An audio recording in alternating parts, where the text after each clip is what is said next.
a plusieurs nouveautés sur cette gamme d'iPhone 12 mini, iPhone 12 et iPhone 12 Pro et Pro Max. C'est évidemment d'abord la compatibilité avec la 5G. Alors la compatibilité 5G, c'est plutôt pour l'avenir puisque actuellement, il n'y a pas de réseau 5G en France. Mais si c'est un téléphone qu'on va garder plusieurs années, ça pourra servir. Autre nouveauté, un design. Alors un design qui est assez réussi, il faut le dire, qui s'inspire un petit peu du design des iPhone 4 et des iPhone 5, c'est-à-dire avec des bords beaucoup plus francs. Et à tenir en main, c'est plus confortable. On a moins l'impression que le téléphone risque de glisser. Donc là-dessus, Apple a fait des progrès assez salutaires. D'autant plus, on peut le signaler, que les couleurs de cette année sont quand même assez réussies. Autre nouveauté, un verre beaucoup plus résistant. Du moins, c'est ce que promet Apple. On est obligé de le croire, puisqu'évidemment, on n'a pas essayé de jeter l'iPhone par la fenêtre.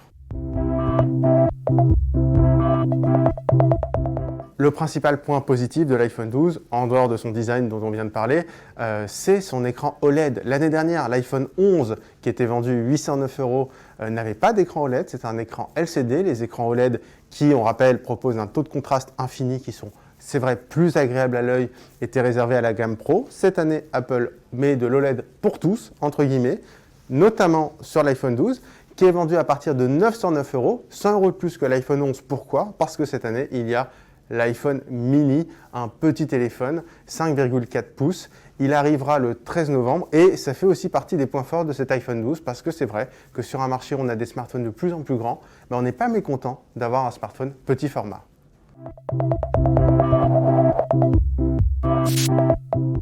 Pour les qualités de l'iPhone 12 Pro, on reprend les mêmes que pour l'iPhone 12, c'est-à-dire évidemment l'écran OLED, un design plutôt bien réussi, une puce surpuissante, la puce A12 qui fait tout simplement de l'iPhone le smartphone le plus puissant du marché. Et la différence entre l'iPhone 12 et l'iPhone 12 Pro, c'est essentiellement l'appareil photo, puisque sur la version Pro, on a un troisième capteur photo, en plus de grand angle, en plus de l'ultra grand angle, ce fameux téléobjectif qu'on connaît bien maintenant chez Apple, qui est arrivé avec l'iPhone 7 Plus et qui est dédié notamment au mode portrait. Pour faire simple, ça permet d'avoir un zoom x2 en optique, donc avec une qualité optimale. Autre spécificité de l'iPhone 12 Pro, c'est un nouveau capteur, un capteur LiDAR. Alors le capteur LiDAR, pour faire simple, ça permet d'évaluer la distance à un objet en temps réel. Ça peut être utilisé pour la réalité augmentée, mais au quotidien, c'est surtout utilisé pour la photo, notamment pour accélérer la vitesse de mise au point et notamment en basse lumière. Autrement dit, les photos de nuit sont clairement améliorées avec l'iPhone 12 Pro. Sur les points négatifs, on pourrait citer le prix de l'iPhone 12 qui est quand même en augmentation de 100 € par rapport à l'iPhone 11, mais parce qu'il y a l'iPhone 12 mini qui lui est accessible à 809 €. Et puis, on pourrait également citer l'absence d'écran 120 Hz. Alors un écran 120 Hz, c'est très simple, c'est un écran qui se rafraîchit 120 fois par seconde et qui permet notamment d'avoir un niveau de fluidité encore plus important.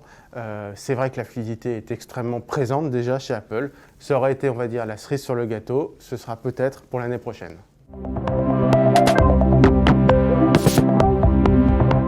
Clairement, les iPhone 12 sont dans la lignée de leurs prédécesseurs avec les mêmes qualités, un superbe écran, très puissant, une bonne qualité photo. Mais la nouveauté cette année, c'est quand même qu'il y a de moins en moins d'écart entre l'iPhone 12 et l'iPhone 12 Pro puisqu'ils partagent le même écran OLED. Donc c'est vrai que si on aime la photo, l'iPhone 12 Pro, qui est quand même vendu 1159 €, peut valoir le coup. Mais cette année, la vraie bonne affaire, ça ressemble quand même à l'iPhone 12 qui profite de plus de qualité que l'iPhone 11. Et puis, on se garde aussi la possibilité de choisir l'iPhone 12 mini pour les amateurs de format plus compact.